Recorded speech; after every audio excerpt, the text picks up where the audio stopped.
Welcome to Finding Holiness, where we delve into timeless Torah wisdom, revealing the sacred in everyday moments. Join us on a journey to elevate your spirituality and discover holiness in every aspect of life. I'm your host, Rabbi David Kadosh, and together, let's embark on a path of spiritual exploration. I hope you enjoy this next episode. Erev Tov, everyone. Last time we spoke, we were speaking about one of the positive commandments that a person can transgress, specifically the mitzvah of limud Torah. And in that halacha, he did speak about that, there are certain times where we would be allowed not to engage in Torah study. For example, when you are searching for your parnasa, or you are preoccupied with your parnasa.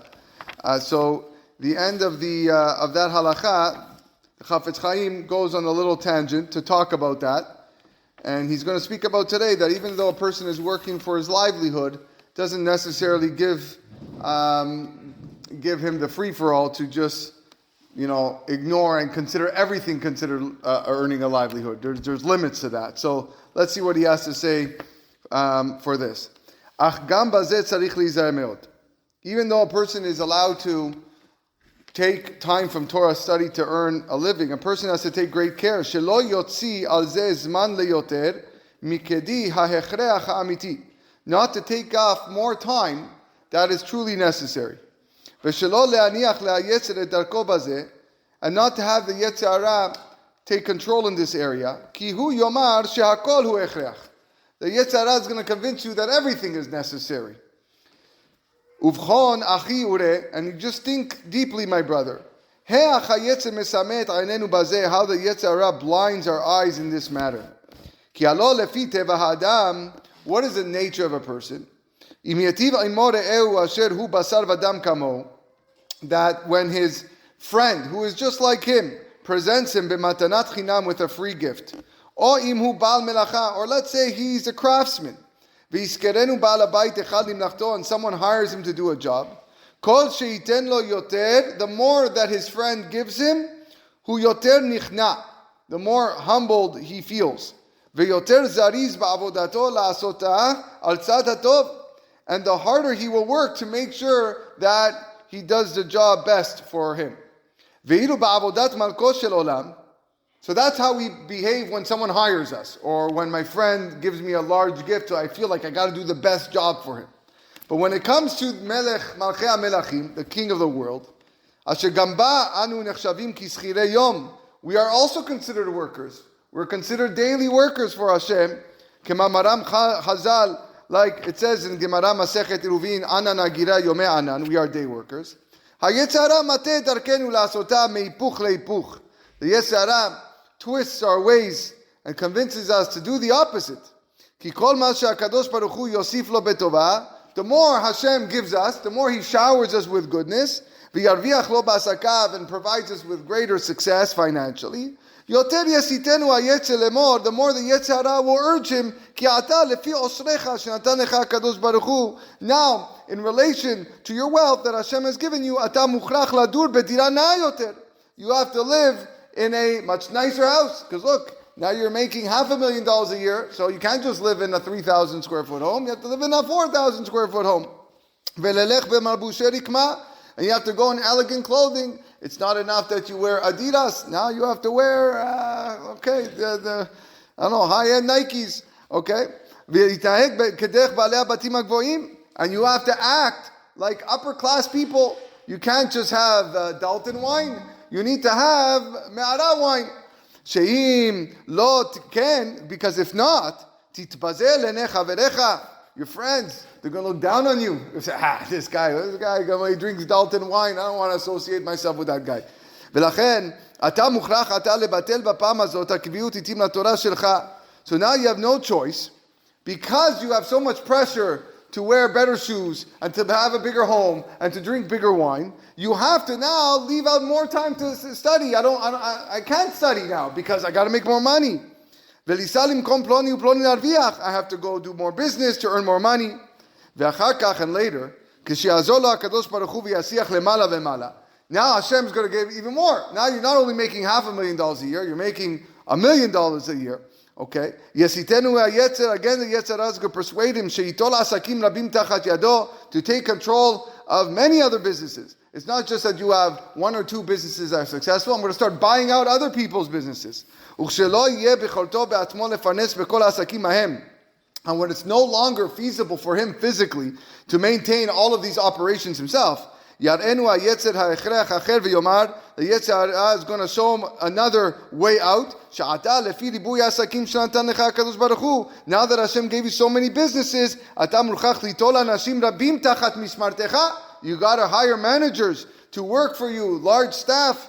Ula'amid kol ish al pekudato, each worker a job, kedei she'yisharetucha ba'asakecha, so that they can help you run the business.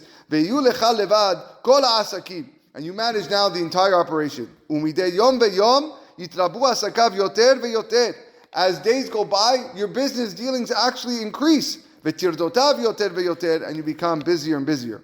Bekitzur, in short, sof davar yeh, in the end, kol ma she'akadosh baruch hu yosif lo betova, the more that Hashem grants you goodness, ve'yitenu atzaka b'asachav, and success in business, yoter yasitenu ha'yetzer api darchei hechriyotav, the more the Yetzer Hara will entrap him in these unavoidable considerations, which demand him libatel mitorah v'avodah, to forego Torah study and service of Hashem.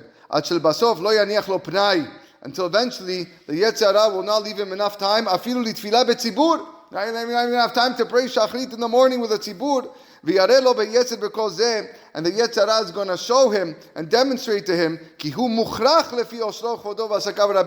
can't go to minyan. It's impossible because you have so many businesses and you have to be there at 7 o'clock and you got to tell your manager what to do. So that's what the Yetzer Hara is telling you.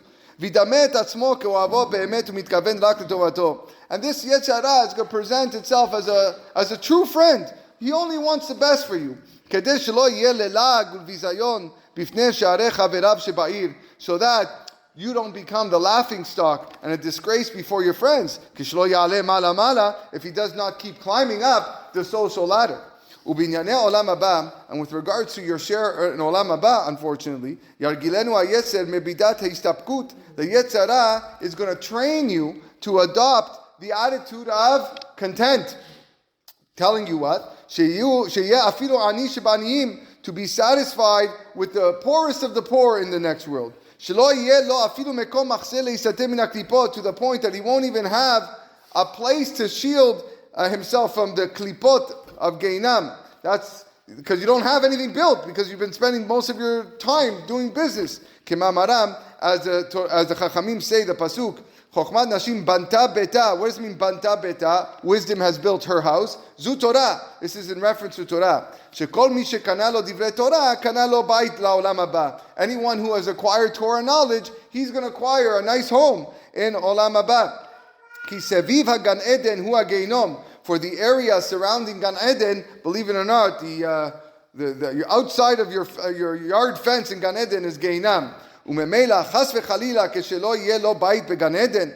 Automatically, chas v'chalila, heaven forbid, a person is not going to have a house in Gan Eden because he's devoid of all Torah. Muchracho liyot chas v'chalila tachai dei klipot, and then as a result, he will be under the domain of these negative klipot. Rachamana litzlan. V'tachat shehera lo hayetzer bazeh haolam panim tzehuvot. At this point, the Yetzer Hara displaying to this person such a friendly face. So to convince him to wear nice Hugo Boss clothing. It's in the next world. You know what the Yetzer Hara is going to do? He's going to go from your friend to your foe. He's going to come now and prosecute you in front of everybody. He's the mekatreg. He's going to argue to God in front against you, and he's going to say, this man, that man should be wearing soiled garments because of all the sins that he did. Like the pasuk says in Zechariah, pasuk says, "V'Yoshua haya lavush begadim soim." Yoshua was wearing soiled clothing. Ve'omed lifnei hamalach, and he was standing in front of the angel. And what did the angel say? Say, "Hasiru habegadim hatzoim." Remove the soiled clothing. Kemos meforash b'sfarim hakedoshim, as the holy books write. Alken meod meod tzarich leityashev bazeh. Therefore, we have to take great care to determine ezehu hechreach amiti. What is really business? That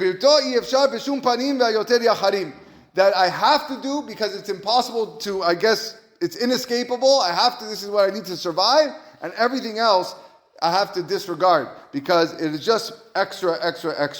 וכמו שכתב רבנו יונה בשערי תשובה, like Rabbeinu Yonah writes in שערי תשובה, שאם אדם עושה במזיד אפילו דבר אחד, if a person deliberately does even one act, שלא כדין תורה קדושה, that is not in compliance with the Torah, כמה פעמים, and he did it over and over, נחשב לו כאילו עשה עוונות חלוקים. It's as if he did several individual prohibitions. וראיה ממכות, and the proof of this can be brought from Masechet Makot. Ben Nazir, she'amru lo, with regards to a Nazir, everyone knows what a Nazir is. He takes upon himself not to drink any wine, or to become a Nazir. If someone went up to him, he had a glass of wine in his hand, and he said, Al tishteh, don't drink, and then he disregards and he drinks, Chayav al kol achat, ki'ilu hayu avonot chalukin. He's liable to both warnings. Al tishteh, he gets lashes twice, because it's as though he transgressed separate prohibitions. It's therefore obvious. The same principle applies to our case involving someone who neglects the positive commandment of studying Torah. When you neglect mitzvah of Torah, it's not like if you neglect the mitzvah of lulav or a shofar. If you didn't do it, okay, you get it's one avera. Shani hatam, there it's different. Hashem's commandment is just once in the day. Masha'en ken kan, that is not the case over here when a person neglects to study Torah. Shamitzvah hi kol rega varega. The mitzvah of Torah study applies every single moment. Velo niftar rega zo b'meh shelefanea, and one is not excused from learning Torah this moment just because he was learning a moment before. Memela demavate kama sha'ot. Therefore, if someone, God forbid, wastes several hours a day, over bechol rega mitzvah bifnei atzma, he would transgress a separate commandment every moment that he could have used for Torah study. B'ezrat Hashem, we'll continue tomorrow with the next positive mitzvah.